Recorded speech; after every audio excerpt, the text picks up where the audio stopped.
এ দোস্ত আয় না, তোমার এত বড় একটা ঘটনা ঘটে গেল আর তুমি হামাক কও নাই। কি ঘটনা ঘটছে রে? সব তো ঠিকঠাকই আছে। তুই যে আমাকে রাগ করে কিছু করছো না তা আমি বুঝতে পারছি। কে রে, বন্ধু বান্ধব দুই একটা কথা তো হতেই পারে, তাই বলে রাগ করে থাকা লাগবে? বন্ধুর বিপদে বন্ধু আসবি, এটাই তো স্বাভাবিক। তে দোস্ত, ছিনতাইকারী তোমার কাছ থেকে কত টাকা নিছে? ওরে যে রে, তুই এই খবর পেয়ে যাচ্ছ? টেকা যে আমি পাছি এই কথা তো কমু না, দেখি তোর মনের বাসো নাকি। মনে মনে কি বিড়বিড় করিস? সেদিনকে ঘটনা কি খুলে কত? 30,000 টাকা নিয়ে মাল কিনবে গেছিলাম, গলির মধ্যে ছিনতাইকারীরা ধরে সব টাকা কেড়ে নিছে। আমি গরিব মানুষ, একশোটে এত টাকা চলে গেল, আমি তো মেনে নিবারই পারছি না। বন্ধু, তুমি কোনো চিন্তা করো না, বগুড়া সব টোকাই ছিনতাইকারীরা আমার ভাই ব্রাদার। এক তুড়ি মেরে সব টাকা বাড়িয়ে দেবো, এক টাকা হজম করে পারবি না। তোর মতো লোকের সাথে টোকাই ছিনতাইকারী মিল থাকবি, এটাই তো স্বাভাবিক।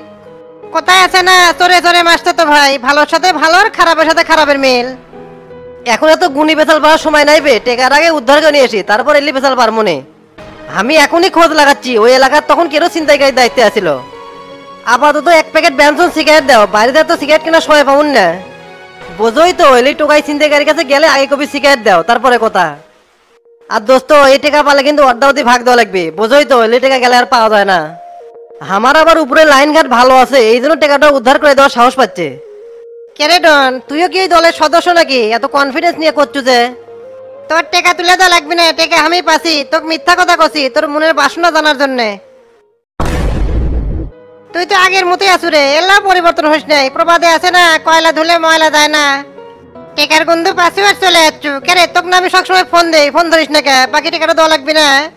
আর শালা সিটের মিথ্যা কথা কয় একটু লিমিট আছে, সব কাজ ফেলে তোর কাছে আসলাম এই টাকা তুলে দেওয়ার জন্য, আর তুই আমার কাছে মিথ্যা কথা কলো। কোথায় আছে না, দুই ঠ্যাঙ্গে মানুষকে উপকার করতে নাই, হেতে বিপরীত হয়। টেকা পাসু এই কথা আই কলেই তো হলে, তাহলে এত কথা লাগলো না, শালা বাটপার। বাটপার আমি না তুই, সেটা জাতি ভালো করেই জানে, চোরের মায়ের বড় গলা। ক্যারে ডন, তুই না টিওনোর কাছে যাবো তে আইনালের দোকানে কৃষক? এতই চাপা মারা শিখছু রে, চাপা না থাকলে তোর আর এই দুনিয়াত ভাত হলো নি না। যা বাড়ি লাগছিলাম তখন ওসি সাহেব ফোন দিয়ে করলো তো তাকে নিয়ে থানা দাইসো। তাই বাড়ির যামু ভাবলাম একটা সিগারেট নিয়ে টানতে টানতে বাড়ির যাই। একজন মানুষ কয় ডোয়া সামাল দেয়, এটি গেলে ওটো হয় না, ওটি গেলে এটো হয় না। তোর কথা কোনটা সত্য আর কোনটা মিথ্যা, এটা একমাত্র আল্লাহ ছাড়া আর কেউ কয়া পারবি না। নেতার স্যামসাগের চরিত্র যে এরকম হয় সেটা তোর সাথে না মিশলে তো আমি বুঝাই পারলাম নি না। তোরা যে সমাজের দায়িত্ব নিছু, তে তোরা নিজেরাই তো ভালো না, তোরা আর কি সমাজের উন্নয়ন করব? একটা ভালো নেতার চরিত্র হলো বিপদ আপদে মানুষের পাশে দাঁড়ান, আর তোরা তো করিস সেটার উল্টা। চুপ থাকো মিয়া, যত বড় মুখ না তত বড় কথা। তোমার থেকে আমার রাজনীতি শেখা লাগবে? ছাত্র জীবন থেকে রাজনীতি করি, রাজনীতি করতে করতে সব পাকে গেল, আর তোমার থেকে ভালো মন্দ আমার শেখা লাগবে? তোমার চরিত্র আমার বোঝা হয়ে গেছে, তুমি খালি মুখে মুখে আমার সাথে থাকো, অন্তরে ভালোবাসো না। ভোটের মধ্যে তুমি টেকা নিয়ে যে সার্কাসটাই করছো, মৃত্যুর আগ পর্যন্ত এই ডনে এটা মনে থাকবে। তোমার মতো বাচ্চুক সু দিয়ে গায়েব করে দেবো, এটা আমার ওয়ান টুর খেলা। আস্তে আস্তে রে ডন, এত বিকার কিন্তু ভালো না, উই পোকারও কিন্তু মরার আগে পাখা গজায়। তে তু করে তো দেখিচ্ছি সেই হেল হচ্ছে, এখনো সময় আছে ভালো হ, ভালো হতে পয়সা লাগে না। তোরা এই দোকানের মধ্যে কি শুরু করছো? এটা তোকে ক্লাব ঘর না, এটা আমার দোকান। মারামারি করবো না ফাটাফাটি করবো, এই দোকান থেকে বাইরে যা করে কা অকাম করবো তোরা? চতুর খাবি 14 গোষ্ঠী, তোকে ভাব দেখে আমি বুঝতে পারছি যে কোনো সময় গুদাগুটি লাগতে পারিস। চুপ করবে, তোর কথা বলে একবার সহ্য হচ্ছে না, সাত সকালে তুই তো মেজাজ খারাপ করে দিছো। বন্ধু দেখে তো ঘুতা মারলাম না, তাছাড়া তো তুই ঘুতা খাস। তোর এত ঘুতাও মারা লাগবি না, এত লেকচারও মারা লাগবি না, তুই এখন এর থেকে যা তো ভাই। তোরা যেই চিল্লাচিল্লি শুরু করছো, সব কাস্টমার তো হামিদের দোকানে তুলে দেবে। কাক কি কও তুমি? উই হলো মূর্খ, উই এগুলো ভালো মন্দ বুঝবে। শিক্ষিত লোকরাই তো উপদেশ গ্রহণ করে, আর এদের মতো অশিক্ষিত গণ্ড মূর্খরা ক্ষমতা দেশেই তো দেশের এই অবস্থা। এ মুখ সামলা কথা কয়, একবার চাহা বরাবর মারলাম কোলে। বাচ্চু ভাই, আজকের এই ব্যবহারের জন্য তোমার যে কতদিন মাসুল দেওয়া লাগবে সেটা তুমি বুঝে পারবে। শালা মাথা গরম করে তো মেলা কথাই কয়ে ফেললাম, তো এগুলা কথা কত ঠিক হলো না। যাই হোক, তোমার সাথে কথা বলার মতো রুচি আমার নাই, এলা বাগান তোলা যায় বাতাস খাই। বাগান তলা যাবো? তে চ, আমিও যাবো। শুনলাম ওটি বলে হাসপাতাল করবি। কে বাচ্চু ভাই, কিসের হাসপাতাল আর কেন হাসপাতাল করবি? ওই যে এমপি সাহেবের বাড়িতে একটা গুরু আছে না, তে ওই তো অসহায় দরিদ্র মানুষের উপকারের জন্য একটা হাসপাতাল খুলবার চাচ্ছে। এই জন্যই শালা গুরু হচ্ছে, এই উদ্দেশ্য। যাই তাড়াতাড়ি বাড়ি যাই, যাই তো ভাই খবরটা দেই, এর থেকে তো অরিজিনাল কথা বাড়ি করে নিছে। তে থাকো, বাতাস আর খামো না, কালকে দেখা হবে নি, বাই। তোর মক্কর ধরা বড় দায়, কখন কোন সেন্টার ধরিস কিছুই বুঝা পারি না। আমরা রাজনীতিবিদ, কখন কোন রং বদলায় আমরাই জানি না, তুমি বুঝবে কি হবে। থাকো, আমার আর্জেন্ট কাম পড়ে গেছে, চলে যাওয়া লাগবে। আচ্ছা যা, আর আমার বিষয়টা দেখিস, কালকে ফোন দিয়া মনে করে দেমুনি। আচ্ছা আচ্ছা, মনে আছে, এক পেশাল পাশে খালি ওটাই কয়। জায়গাটা তো দেখলাম মাশাল্লাহ অনেক ভালো। তে কয়তলা করতে চাচ্ছেন? গ্রামে তো বেশি তালা না করলেও চলবে, তবে এরিয়াটা বাউন্ডারি করতে হবে। শোনেন ইঞ্জিনিয়ার সাহেব, আপনি হাসপাতালের প্রশাসনিক ভবন, লাইব্রেরি, কলেজ, গ্যারেজ, বাগান এলে সংযুক্ত রাখবেন। হ্যাঁ হ্যাঁ, ওগুলো তো অবশ্যই হবে। আপনারা বলেন, আমি ওই অনুযায়ী নকশা করে দিচ্ছি। তা গুরু, আপনি কোন তো কয়তলা করলে ভালো হবে? গ্রামে তো 5 তলা করলেই বেটার হয়, আমার কাছে তো এটাই ভালো মনে হচ্ছে। আপনারা ঠিকই বলছেন, মাটির টেম্পারেচার অনুযায়ী এখানে 5 তলাই বেটার। এর থেকে বেশি তলা করতে গেলে রিস্ক আছে, যে কোনো সময় ভূমিকম্পে ধ্বংস হতে পারে। তাহলে আপনি 5 তলারই নকশা করেন, সাথে একটা পার্ক যুক্ত করেন।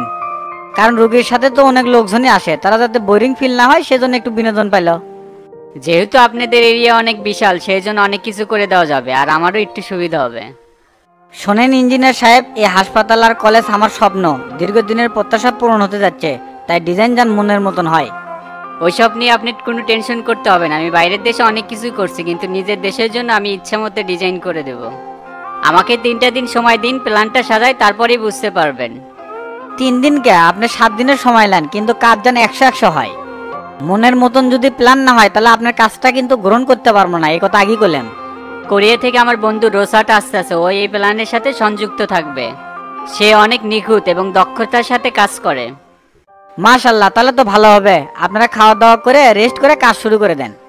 থাকা খাওয়ালে কোনো টেনশন করা লাগবে না, সময় মতো সবকিছু পৌঁছে যাবে, খালি আপনারা মন দিয়ে কাজ করেন। ঠিক আছে, আপনাদের প্ল্যান অনুযায়ী আমি নকশা করা শুরু করে দিলাম। গোল্লা, এ গোল্লা, কোনটি রে তুই? জি ভাই বলেন। ইঞ্জিনিয়ার সাহেব যে রুমে থাকবে সেই রুমটা দেখে দে, আর ফ্রেশ হওয়ার পর খাওয়া দাওয়ার ব্যবস্থা করিস। আচ্ছা ভাই, দিচ্ছি। এই ইঞ্জিনিয়ার একলা কাজ করে না, সাথে বিশেষজ্ঞ টিমও থাকে। চেংড়াটা খুব ভালো, অনেক বুঝে শুনে যাচাই বাছাই করে এই চেংড়া সিলেক্ট করছি। ভালো হলেই ভালো, এই স্বপ্নটা বাস্তবায়ন করতে পারলে নিজে খুব ধন্য মনে হবে।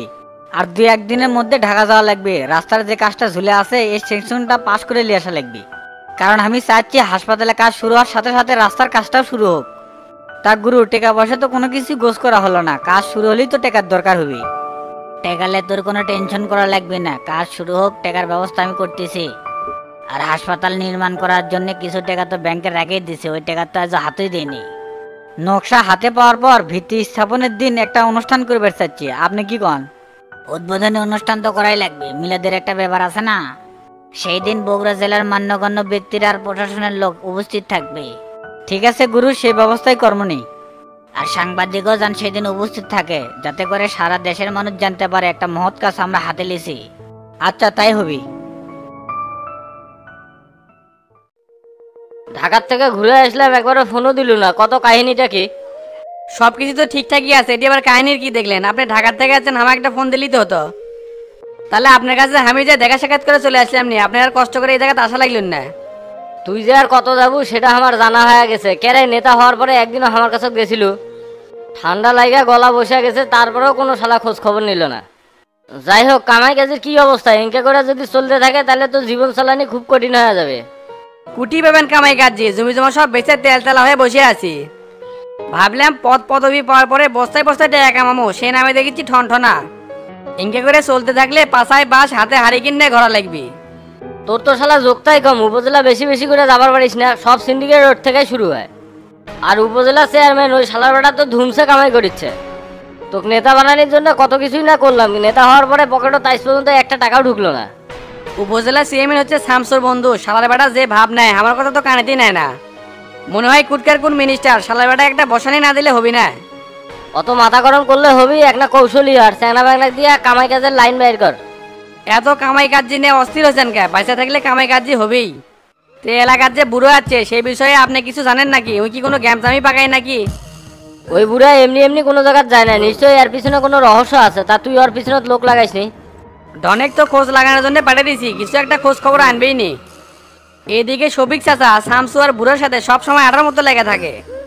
ছবি হইলো দলের শত্রু, ওই হলো বিরোধী দলের সাথে হাত মিলে আছে, ওই কি কোনো মানুষের মধ্যে পড়ে? ইনকে করে চলতে থাকলে আমরাই কিন্তু শেষে বিপদে পড়ে যাবো। আমি একটা সিদ্ধান্ত নিছি ভাই, পার্টির সেক্রেটারি ফোন দেয়া সব বিষয় জানা দেবো। ভাই তো বারবারই কছে কোনো সমস্যা হলে সঙ্গে সঙ্গে ফোন দিবি। ওই যদি সেক্রেটারি ফোন দেয় তাহলে না আমার সব গোমর ফাঁস হয়ে যাবে। একটা সবুর কর, আগেই ফোন দেওয়ার দরকার নাই, আমি সবিকক ডাকে নিয়ে কথা করছি। তাড়াতাড়ি কিছু একটা ব্যবস্থা করেন, না হলে আমি কিন্তু ডাইরেক্ট অ্যাকশন নেবো। শামসুর দালালি করা শফিকের পাশাতে বাই করে দেবো, ওই আমাকে চিনেই নাই। এত উত্তেজিত হইস না বে, বিষয়টা আমি দেখতে চাইছি, আমি ক্লিয়ার করে দেবো। তা থাক, চলে গেলাম, কালকে আমার অফিসত আসিস। আচ্ছা যান, যামনি। ক্যারে গোল্লা এত সাইজা গুজে এটি বসে আসু কে, তে কুটি গেছিল? আরে ভাই কয়েন না, বগুড়াতে একটু নেতাগরের সাথে মিটিং করে আসলাম, ইদানিং তো খুব চাপ পড়ছে। তুই তো দেখিচ্ছি আজকাল খুব বড় নেতা হয়ে গেছু রে। আবার শুনলাম আইনালের চিন্তায় হওয়া 30,000 টাকাও আবার ছিনতাইকারী থেকে তুলে দিছু, তে আমার সময় আবার ইনকা করছিল কে? করমু না কে, আইনাল যে একটা ভালো চ্যাংরা, আর তুমি তো পুরাই চিটিং। তোমার টাকা তুলমু কেমনে? তুমি তো আমার কথাই শোনো নাই। তোমার ওই টাকা তুলবার যে আমি অনেক কিছুই শিখছি। তুমি তো এলাকার মধ্যে আমার এক ফোঁটা মান সম্মান রাখনি। ছিনতাইকারী ঘরে লিডারে ধরে থাবড়াছি, তারপর টাকা দিছি, আর এটি তো খালি ডন আসিল। তোমার জন্য এলা টাকা তুলে পেলাম না। আমার জীবনে খালি ওই একটাই ব্যর্থতা, তোমার টাকা তুলে দিয়ে পারিনি। তাছাড়া এমন কারো কাম নাই যে করে দিনি আমি। লে লে, তুই এখনো ওগুলা পুরানা কাহিনী মনে রাখছো? আমি তো ওগুলা সে কবেই ভুলে গেছি। এনা বিপদে আপদে পড়লে তোরাই যদি না দেখিস তাহলে নেতা হয়ে কি লাভ হলো তো ঘরে? শামসু ভাই তো অসহায় দুঃখী মানুষের পাশে সারা জীবনই থাকলো, তে তোরা মানে উঙ্কে করে থাকে।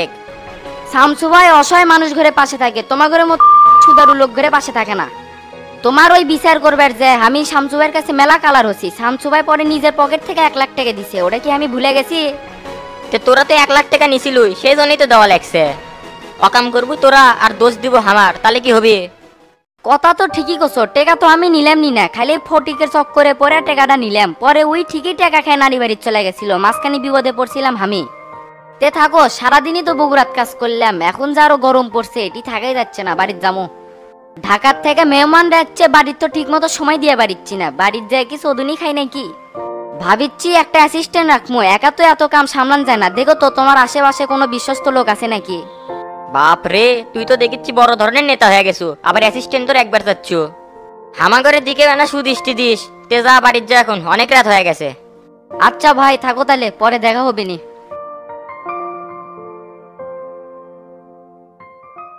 ইতিহারা মানুষ আছিল যাই তো তার থেকে টাকাগুলো তুলে দেওয়া পারল নি, কিন্তু এক তো ভয়তে কিছুই করে পারলাম না। ডনরা যদি আপোষে টাকা না দেয় তাহলে আমার আর কোনো উপায় থাকবি না, এই গোল লাগি ক লাগবে। থাক, পরের চিন্তা পরে। ওরা তো আর কয়নি যে টাকা দিমু না। কয়েকদিন হলো যে আমার কি হয়েছে, মাথার মধ্যে কোনো কিছুই খেলিচ্ছে না, খালি উল্টাপাল্টা কাজ করিচ্ছি। বাড়ি বিলা যাই, রাত তো অনেক হয়ে গেল, বউ আবার খ্যাস করবি নি। এমনিতেই মাথা ঠিক নাই, তার মধ্যে যদি বউ আবার খ্যাস করে তখন আবার আর এক কাহিনী হয়ে যাবি নি।